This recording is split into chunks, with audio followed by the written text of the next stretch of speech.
अस्सलाम वालेकुम दोस्तों, मैं डॉक्टर अनीस। सबसे पहले तो चाइना के जो 5 बड़े बैंक हैं उनके नाम है China construction bank, ICBC bank, bank of China, ABC bank, agriculture bank of China और इंडस्ट्रियल बैंक। ठीक है, ये 5 बड़े सबसे बड़े चाइना के बैंक। इन बैंक्स में जब भी आप कंपनी का अकाउंट ओपन करवाएंगे तो इनकी रिक्वायरमेंट आता है कि आपसे 5,000 से लेकर 20,000 आरएमबी तक आपको वहां पे उस अकाउंट में डिपॉजिट करना पड़ेगा। और ये 20,000 आरएमबी या 5,000 आरएमबी 1 साल के लिए आप निकलवा नहीं सकते, यानी यूज नहीं कर सकते, वो फ्रीज हो जाता है वहां। ठीक है जी, उसकी रीजन ये है कि बहुत सारे लोग यहाँ पे आते हैं जो कंपनी रजिस्टर करते हैं। कंपनी रजिस्टर करने के बाद उनका कोई बिजनेस तो होता नहीं है, बस वीजा ही लेते हैं। ये जो अकाउंट वहाँ पे बैंक में होता है, जाहिर बात है इनको उसको प्रोसेस तो करते रहना होता है, रिफ्रेश करते रहना होता है। उसके अंदर 1 रुपए की ट्रांजेक्शन होगी तो भी उसको प्रोसेस तो करना है। अब ये जो 5 बड़े बैंक होते हैं इनके पास इतने ज्यादा हजारों लाखों क्लाइंट्स होते हैं, तो ये नहीं चाहते कि हर एक बंदा वहाँ पे अकाउंट खुलवाए जिसने बिजनेस करना है या नहीं करना है। तो इसलिए इनने ये एक रूल्स रखा हुआ है कि इतनी अमाउंट आपकी 1 साल के लिए फ्रीज हो जाती है। इसलिए मैं आपको रिकमेंड करूंगा कि आप छोटे बैंक को चूज करें अपने अकाउंट के लिए। एक तो छोटा बैंक आपको अच्छी सर्विसेज देता है, ठीक है जी, वो आपका ख्याल रखता है।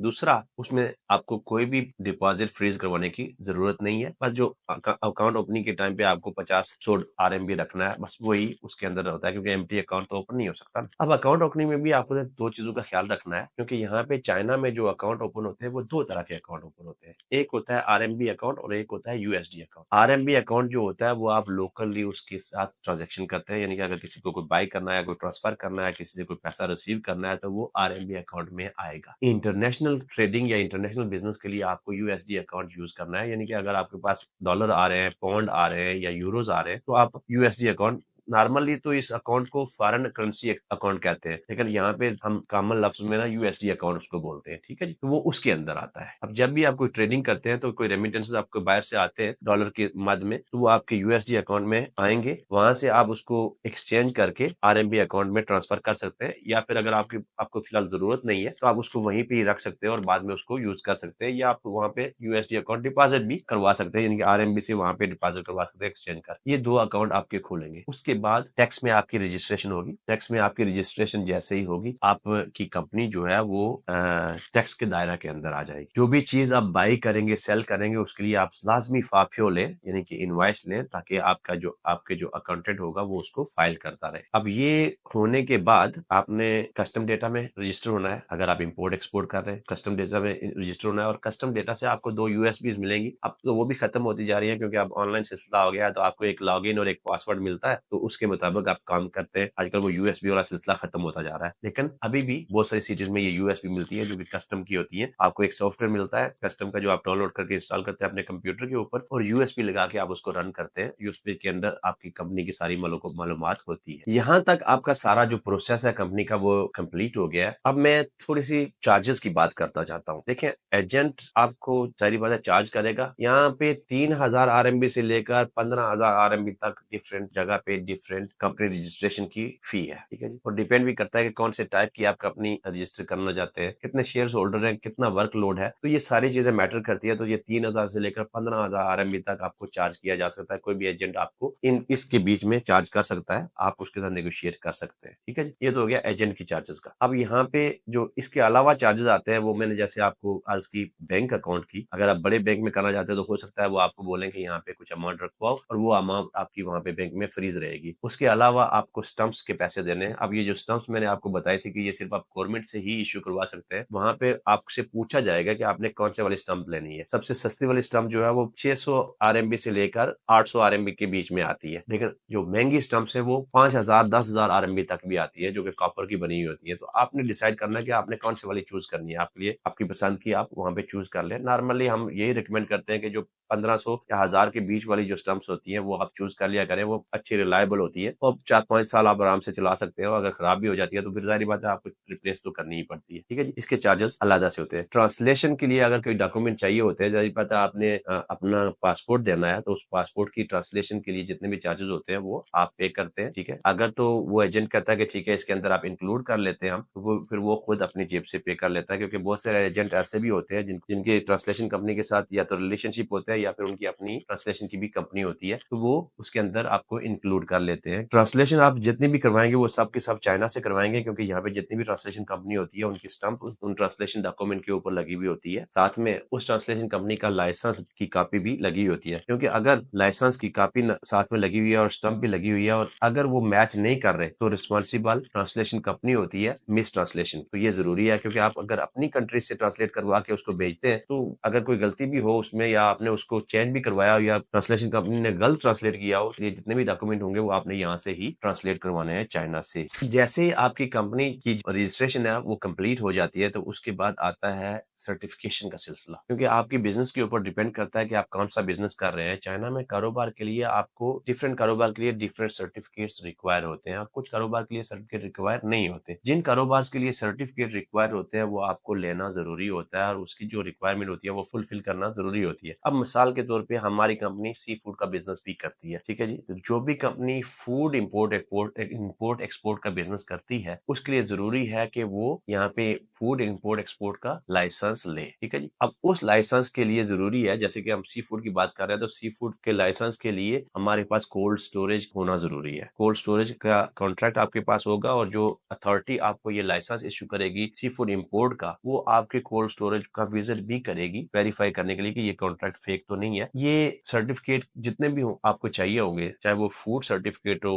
हैजर्डस गुड्स का हो, जैसे कि फर्टिलाइजर के लिए आपको यहाँ पे सर्टिफिकेट इशू करवाना जरूरी है, लाइसेंस इशू करवाना जरूरी है और उसके लिए भी वेयर हाउस होना जरूरी है और उस वेयर हाउस की भी इंस्पेक्शन होती है, क्योंकि सारी बात है ये डेंजरस गुड्स में आता है तो उसका फायर एस्केप हो गया, सेफ्टी वगैरह ये सब चेक होती है। ये आपके बिजनेस के मुताबिक आपका जो एजेंट है वो प्रोसेस करेगा और इसके भी चार्जेस होते हैं, डिपेंड करता है। कुछ लाइसेंस तो ऐसे हैं जिनको 5-5 6-6 माह लग जाते हैं इश्यू होने में। तो जब तक आप ये लाइसेंस इशू नहीं करवाएंगे तब तक आप कोई भी चीज यहाँ से ऐसे इंपोर्ट ना करें या एक्सपोर्ट ना करें ताकि कल को आपको प्रॉब्लम हो। जैसे ही आपकी कंपनी रजिस्ट्रेशन कंप्लीट होगी उसके बाद आपके बिजनेस के मुताबिक आपकी सर्टिफिकेशन लाइसेंस वगैरह सारे बन गए, उसके बाद आता है जी वीजा का प्रोसेस। अगर आप फॉरेनर हैं तो डेफिनेटली आपको वर्क वीजा चाहिए यहाँ पे आने के लिए, काम करने के लिए। बिजनेस वीजा के ऊपर आप यहाँ पे आ तो सकते हैं लेकिन कंपनी में बैठ के ज्यादा काम नहीं कर सकते और बिजनेस वीजा का जो रूल्स एंड रेगुलेशन है वो ये है कि 90 डेज के बाद आपको हर हाल में एग्जिट करना पड़ता है और अगर कहीं बाई मिस्टेक आपने एग्जिट नहीं किया तो आपको फाइन होता है। पहली दफा फाइन होगा, दूसरी दफा वार्निंग के साथ, दूसरी दफा आपको हो सकता है कि वो रिपोर्ट कर दे और आपका वीजा भी कैंसिल कर दे। तो अगर आपने यहाँ पे वर्क वीजा लेना है तो जाहिर बात है आपको यहाँ पे एक एजेंट ढूंढना पड़ेगा जो आपके लिए वर्क वीजे का प्रोसेस करे। वर्क वीजे की रिक्वायरमेंट हमारी वेबसाइट के ऊपर भी दी हुई है, आप काइंडली वहां पे भी जाके उनको डिटेल में चेक कर सकते हैं, लेकिन यहाँ पे भी मैं आपको थोड़ा सा एक्सप्लेन कर देता हूँ। 4 डॉक्यूमेंट आपको चाहिए वर्क वीजा के लिए। सबसे पहला डॉक्यूमेंट आपको चाहिए जो कॉलेज या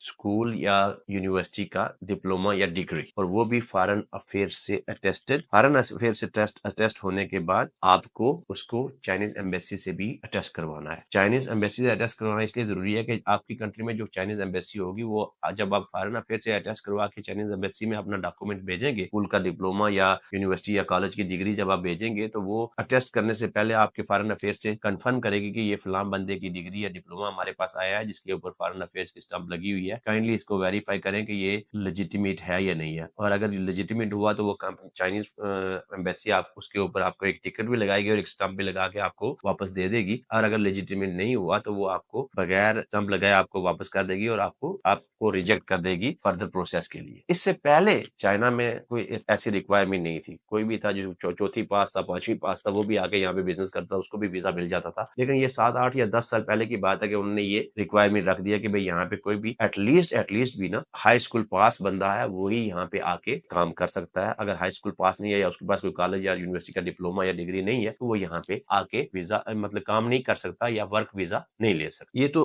डिग्री डिप्लोमा की बात आ गई। उसके बाद आपको चाहिए नो क्राइम सर्टिफिकेट। ये आपके अपने एरिया से जहाँ पे आप रहते हैं वहां से मिलेगा, अपने पुलिस स्टेशन से आपको इश्यू करवाना पड़ेगा और ये 6 माह के लिए वैलिड होता है। इसको भी आपने फॉरेन अफेयर से टेस्ट करवाना है और इसको भी भेजना है चाइनीज एम्बेसी में अटेस्टेशन के लिए, ठीक है। और याद रखिएगा कि ये 6 माह के लिए होता है तो इस प्रोसीजर में आप ज्यादा टाइम नहीं लगा सकते, क्योंकि अगर एक दफा नो क्राइम सर्टिफिकेट एक्सपायर हो गया तो आपको उसको दोबारा से इश्यू करवाना पड़ जाएगा। लिहाजा इसको टाइम के अंदर अंदर आपने इसको वेरीफाई करवाना है और इसको चाइना में भेजना है ताकि आपका जो वर्क परमिट का प्रोसीजर है वो इस टाइम 6 माह के अंदर अंदर हो जाए। तीसरी चीज जो रिक्वायर होती है वो होती है आपका एक्सपीरियंस लेटर। आप किसी भी कंपनी में या किसी भी कंट्री में काम कर रहे हो, डजंट मैटर एक पाकिस्तानी, इंडियन या बांग्लादेशी किसी दूसरी कंट्री में काम कर रहा है या किसी भी कंट्री का बंदा किसी दूसरी कंट्री में दूसरी कंपनी में काम कर रहा है तो वहां से उसको वर्क एक्सपीरियंस लेटर इश्यू करवाना है जो एटलीस्ट 2 ईयर का हो। अगर अगर आपके पास वहां का 2 ईयर का नहीं है, तो अगर डिफरेंट कंपनी में आपने 1 साल काम किया है, तो आप 2 कंपनी के 2 एक्सपीरियंस लेटर लगा सकते हैं, लेकिन इस 2 साल से कम नहीं होने चाहिए। ये एक्सपीरियंस लेटर आपने भेजना है, लेकिन एक्सपीरियंस लेटर जो होना चाहिए वो ज्यादा लंबा चौड़ा, उसके अंदर डिटेल नहीं लिखी होनी चाहिए। एक फलां बंदा सन ऑफ फलां और उसका पासपोर्ट नंबर ये, डेट ऑफ बर्थ ये, यहाँ पे एज अ प्रोक्योरमेंट मैनेजर काम करता था, कंपनी के लेटर हेड के ऊपर ये होगा, तो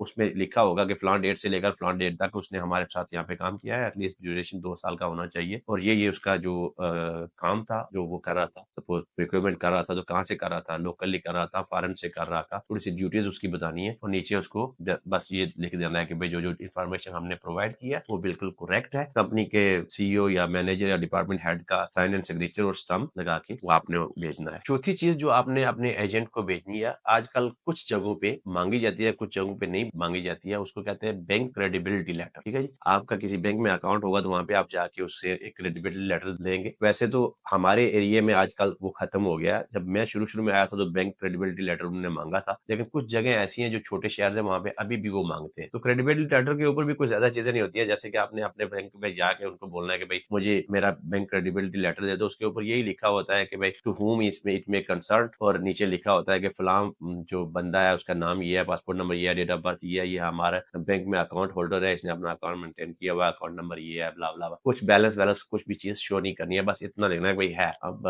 इसके क्या यूज है ये नहीं मुझे पता, लेकिन ये पहले था, अभी ये एब्सोल्यूट होता जा रहा है, लेकिन कुछ जगहों पे अभी भी मांग रहा है। ये 4 चीजें आपको अपने वीजा प्रोसेस के लिए चाहिए होती है। ये चीजें जैसे ही आप वहां से वेरीफाई करवा के अपने एजेंट को देते हैं, तो आपका एजेंट अप्लाई कर देता है एलियन वर्क परमिट के लिए। ठीक है जी, जो पहली दफा वर्क परमिट इश्यू होता है, एक लेटर होता है, उसको एलियन वर्क परमिट कहते हैं। ये एलियन वर्क परमिट प्रोसेस में 1 महीने से लेकर 1.5 महीने तक का टाइम लग सकता है, डिपेंड करता है कि आपने कितना एक्सपीरियंस एजेंट चूज किया है। अब ये जो एजेंट है ये जब अप्लाई करता है, तो उसके बाद ये एलियन वर्क परमिट अगर आपका एक्सेप्ट हो गया, सारे डॉक्यूमेंट में कोई प्रॉब्लम नहीं है, सब कुछ ठीक है, तो वो पहले ओरिजिनल डॉक्यूमेंट ही आपको भेजना पड़ता था एम्प्लॉय है उसकी कंट्री में, ताकि उसके ऊपर वो एक एक्स वीजा लगवा सके जो 1 माह का वीजा होता है। लेकिन आजकल क्योंकि पेपरलेस चीजें होना शुरू हो गई है, तो आजकल आपको वो इश्यू होता है एक लेटर जिसके ऊपर बार कोड होता है, तो वो आप उसको डाउनलोड करते हैं और प्रिंट करवा के आप उसको अपनी एम्बेसी में लेके जाते हैं, जो आपकी कंट्री में जो चाइनीज एम्बेसी है वहां से उसकी उनकी रिक्वायरमेंट जो है वो उनकी वेबसाइट से आप देख सकते हैं, एम्बेसी की वेबसाइट से आप देख सकते हैं, या उनको कॉल करके भी कंफर्म कर सकते हैं। ये सारी चीजें आप उनको प्रोवाइड करेंगे तो उसके बाद आपको वीजा इश्यू होगा 1 माह का। एक भी चीज का ख्याल रखिएगा कि वहां पे आप जब जाते हैं वीजा अप्लाई करने के लिए, तो आपने जो उनका डेजिग्नेटेड मेडिकल सेंटर होता है वहां से आपने एक मेडिकल भी करवाना है। ये नहीं है कि आप अपने जगह से मेडिकल करवा लें, चाइना में ऐसा नहीं है। चाइनीज जो एम्बेसी है उन्होंने एक इस्लामाबाद में अगर है तो वो इस्लामाबाद में एक जगह है जहाँ से वो आपको बोलते हैं कि जाके मेडिकल करवा के लेके आओ, तो वो मेडिकल भी आपने साथ लेके जाना है वीजा लगवाने के लिए। आपको 1 माह का वीजा लगता है, जैसे आपको 1 माह का वीजा लगता है आप वहां से टिकट ले, चाइना में इंटर होते हैं, वो एंट्री से लेकर 30 दिनों तक वो वीजा वैलिड होता है। फिर आपका एजेंट दोबारा से अप्लाई करता है ताकि आपको एलियन वर्क परमिट के बजाय आपको एक वर्क परमिट कार्ड मिले। ठीक है जी, ये 10 से 20 दिनों के अंदर अंदर ये सारा काम आपका हो जाता है, आपको कार्ड इशू हो जाता है। जैसे ही आपको वो कार्ड इशू होता है उसके ऊपर एक बार कोड लगा हुआ होता है, आप वो बार कोड स्कैन करते हैं और आपका पूरा डेटा उसके अंदर होता है। वो बार कोड स्कैन करने के बाद आपकी वो फाइल ओपन होती है, तो आप उसको प्रिंट करते हैं और बाकी जितने भी डॉक्यूमेंट रिक्वायर होते हैं, जैसे कि आपके कंपनी के साथ जो आपका कॉन्ट्रैक्ट है वो चाहिए होता है, आपने एक फॉर्म फिल करना है जो वीजा एक्सटेंशन के लिए, और साथ में यहाँ पे मेडिकल भी करवाना होगा दोबारा से क्योंकि रिक्वायर होता है पहली दफा, उसके बाद कोई जरूरत नहीं है। ये करवाने के बाद अब ये सारी चीजें लेके आपका एजेंट आपको साथ ले जाके सिक्योरिटी ब्यूरो में जाता है और वहां पे आपके वीजा एक्सटेंशन के लिए अप्लाई करता है, जो कि नॉर्मली साल का होता है, लेकिन कुछ जगहों पे 6 माह का भी पहले दफा देते हैं, फिर उसके बाद वो एक्सटेंड करते हैं साल का। जैसे ही आप उसको अप्लाई कर देते हैं तो वो नॉर्मली 15 दिनों का टाइम वो लेते हैं और आपका वीजा लग के आ जाता है। अब आप अपनी कंपनी के एम्प्लॉय हो गए। अब आप कंपनी के एम्प्लॉय हो गए, ये जितनी भी चीजें मैंने आपको बताई हैं इन सब के जो चार्जेस हैं वो डिफरेंट है। अब जैसे कि कंपनी के रजिस्ट्रेशन के चार्जेस आपको मैंने बताया कि ये 3,000 से लेकर 15,000 तक डिपेंड करता है किस एरिया में कौन सी वाली कंपनी किस तरह से आप रजिस्टर करवा रहे हैं। इसी तरह से जो वीजा प्रोसेसिंग का है वो 2,000 से लेकर 5,000 तक डिपेंड करता है कि किस सिटी में आप रजिस्टर करवा रहे हैं, क्योंकि हर सिटी में हर प्रोविंस में वीजा का क्राइटेरिया डिफरेंट होता है और फर्स्ट टाइम उसके चार्जेस ज्यादा होते हैं, सेकंड टाइम जो सिर्फ एक्सटेंड एक्सटेंड करवाना होता है उसके चार्जेस कम हो जाते हैं। तो ये 2 या 3,000 से लेकर 5,000 तक इसके बीच में होता है। जो वीजा की प्रोसेसिंग होती है उसकी आधी फीस बंदा जो एजेंट होता है वो आपसे पहले ही ले लेता है। अगर वीजा किसी वजह से रिजेक्ट होता है तो वो उसके जिम्मेदार नहीं होता, क्योंकि जो डॉक्यूमेंट आप प्रोवाइड करते हैं उसके मुताबिक ही वो आपको वीजा दिलवाने की कोशिश करता है। तो अगर डॉक्यूमेंट्स में कोई प्रॉब्लम आती है या रिजेक्ट होते हैं तो वो लायबल नहीं होता है, लिहाजा वो आधी फीस आपसे पहले ही ले लेता है। ये हो गया इसकी सर्टिफिकेशन की। जहां तक फीस की बात है वो डिपेंड करता है कौन सा सर्टिफिकेट है, कितना टाइम लगता है, क्या डॉक्यूमेंटेशन है। वो जो आपका प्रोसेसिंग एजेंट है वो भी उसके मुताबिक ही आपको चार्जेस बताता है। ये सारे चार्जेस में से जो एक वीजा का जो चार्जेस है, फर्स्ट टाइम वाला चार्जेस हाई होता है, जो सेकंड टाइम वाला है वो हर दफा आप जब एक्सटेंड करवाएंगे तो आपको देना पड़ता है। इसी तरह से ऑफिस की लीज है वो जाहिर बात है साल का होता है या 5 साल का होता है, वो आपको बार बार उसको रिपीट करना होता है। इसके अलावा एक और चीज होती है जो कि आपको हायर करना होता है, अकाउंटेंट फर्म, क्योंकि आपने बुक कीपिंग और साथ में टैक्सेशन फाइल करनी होती है। उसके लिए आपके पास एक अकाउंटेंट होना जरूरी है। अब मेरी तरफ से जो रिकमेंडेशन होती है वो ये होती है कि भाई आपको फौरन अकाउंटेंट हायर करने की जरूरत नहीं है, क्योंकि अकाउंटेंट की सैलरी चाइना में बहुत हाई होती है। अगर आपका बिजनेस इतना ज्यादा नहीं है तो मैं आपको ये रिकमेंड करूंगा कि भाई आप किसी अकाउंटेंट फर्म के साथ एक कॉन्ट्रैक्ट कर लें, वो आपका टैक्स फाइल करते रहेगी। अगर आपकी 1 महीने में या 2 महीने में एक ट्रांजेक्शन 2 ट्रांजेक्शन होती है और बाकी छोटे मोटे इन्वाइसेज आती है तो आपको फुल टाइम अकाउंटेंट हायर करने की जरूरत नहीं है, बल्कि आप किसी अकाउंटेंट फर्म के साथ ही काम करेंगे तो काम चल जाएगा। और ये डिपेंड करता है, ये 2,000 से लेकर 5,000 RMB तक आपको चार्ज कर सकते हैं। डिपेंड करता है आपकी कंपनी की टाइप्स के ऊपर, डिपेंड करता है आपके वर्कलोड के ऊपर। एक चीज और है, इसको कहते हैं लीगल इश्यूज के लिए आपको लॉ फर्म से कॉन्ट्रैक्ट करना। अब ऐसा है कि जब आप यहाँ पे चाइना में आते हैं तो जाहिर बात है आपको बहुत सारे कॉन्ट्रैक्ट भी साइन करने होते हैं, बहुत सारे लोगों को हायर भी करना होता है, बाद में उनको फायर भी करना है। इसी तरह से लीज का भी इशू हो सकता है और भी बहुत सारे इशू हो सकते हैं। तो आपके लिए ये सबसे जरूरी ये भी चीज है कि आप किसी एक ऐसी लॉ फर्म के साथ एक कॉन्ट्रैक्ट कर लें, आप उसके साथ साल का एक तय कर लें कि भाई हम आपको इतना देंगे, तो वो आपके जितने भी लीगल इशू है उनको हैंडल करेगा। उन लीगल इश्यूज में आप सारी चीजें मेंशन करेंगे उस लॉ फर्म के साथ जो कॉन्ट्रैक्ट करेंगे उसके अंदर, कि भाई जितने भी हम कॉन्ट्रैक्ट साइन करेंगे वो उधर से वेरीफाई होने चाहिए, ताकि कल को आपको कोई लीगल प्रॉब्लम होती है तो आपका जो कॉन्ट्रैक्ट है वो फुल प्रूफ हो, कोई प्रॉब्लम ना हो उसके अंदर से, ताकि उसका कोई एडवांटेज ना आपसे ले सके। किसी को आप हायर करते हैं तो भी आप HR से के थ्रू हायर करते हैं, लेकिन उसका जो कॉन्ट्रैक्ट साइन होता है लेबर कॉन्ट्रैक्ट, उसके अंदर क्या क्या चीजें मेंशन करनी है ये भी आप लॉयर से कंसल्ट कर सकते हैं, क्योंकि कल को जब आप उसको फायर करते हैं तो आपके लिए यहाँ पे लेबर लॉस बहुत सख्त है, आपके लिए काफी प्रॉब्लम हो सकती है जी। इस चीज का भी आप खास ख्याल रखें। उसके अलावा लीज के ऊपर ऑफिस लेते हैं तो उसका भी एक जो कॉन्ट्रैक्ट होता है वो नॉर्मली तो रियल एस्टेट कॉन्ट्रैक्ट सारे ही एक ही जैसे होते हैं, लेकिन अगर आपने उसको बार बार एक्सटेंड करते रहना है, क्योंकि ये जो लीज वाला जो सिलसिला होता है ये ज्यादातर कंपनी के लिए नहीं बल्कि रेस्टोरेंट्स या मैन्युफैक्चरिंग प्लांट के लिए बहुत जरूरी होता है। क्योंकि अगर आपने कहीं पे मैन्युफैक्चरिंग प्लांट लगाया या रेस्टोरेंट आपने ओपन किया और आपने 1 साल के बाद आपका रेस्टोरेंट या मैन्युफैक्चरिंग प्लांट चलना शुरू हो गया और लीज होल्डर जो है, यानी कि जो ऑनर है या लैंडलॉर्ड है, वो आपको कहेगा भाई आप छोड़ के चले जाओ, आपके लिए तो मुसीबत पड़ जाएगी कि भाई आपका रेस्टोरेंट बंद हो जाएगा, आप दूसरी जगह पे जाओगे, उसको शिफ्ट करके आपके लिए बहुत प्रॉब्लम हो जाएगा। मैन्युफैक्चरिंग प्लांट को जाहिर बात है एक जगह से दूसरी जगह पे लेके जाना, इंस्टॉल करना बहुत प्रॉब्लम होता है। तो इसके लिए भी जरूरी है कि आप अपने जो लॉयर है उसके साथ कंसल्ट कर लें कि अगर किसी वजह से आपका बिजनेस नहीं चलता, आप बैंकरप्ट हो जाते हैं, तो ये लीज आपकी कैंसिल हो जाएगी, आपको कोई एक्स्ट्रा फाइन नहीं पड़ेगा। लेकिन अगर आपका बिजनेस चलता है तो आप उस वक्त तक ये लीज को आप कैरी ऑन करेंगे जब तक आप चाहें। और अगर किसी वजह से आपका जो लैंडलॉर्ड है आपको कहता है कि आप छोड़े, तो एक तो उसको आपको लेजिटिमेट रीजन देना पड़ेगी, और दूसरा आपको इतना टाइम जरूर दे ताकि आप वहां से दूसरी जगह पे शिफ्ट होके अपना बिजनेस वहां पे कंटिन्यू कर सकते। ये लीगल इश्यूज के लिए है। आप हमारी वेबसाइट के भी ऊपर जाके ये जितने भी कंपनी रजिस्ट्रेशन के प्रोसेस है, टाइप्स हैं, वीजा वगैरह के बारे में इंफॉर्मेशन आप वहां से देख सकते हैं। और पर्सनली आप हमें कमेंट में भी एक क्वेश्चन कर सकते हैं, हम कोशिश करेंगे कि आपके क्वेश्चंस का रिप्लाई करें। अगर वीडियो आपको पसंद आई है तो काइंडली उसको शेयर करिएगा, लाइक कीजिएगा, सब्सक्राइब कीजिएगा। बहुत बहुत शुक्रिया। अगर कोई क्वेश्चन है तो आप हमें कमेंट में जरूर बताइएगा। उम्मीद है वीडियो आपको पसंद आई होगी। अपना बहुत बहुत ख्याल रखिएगा।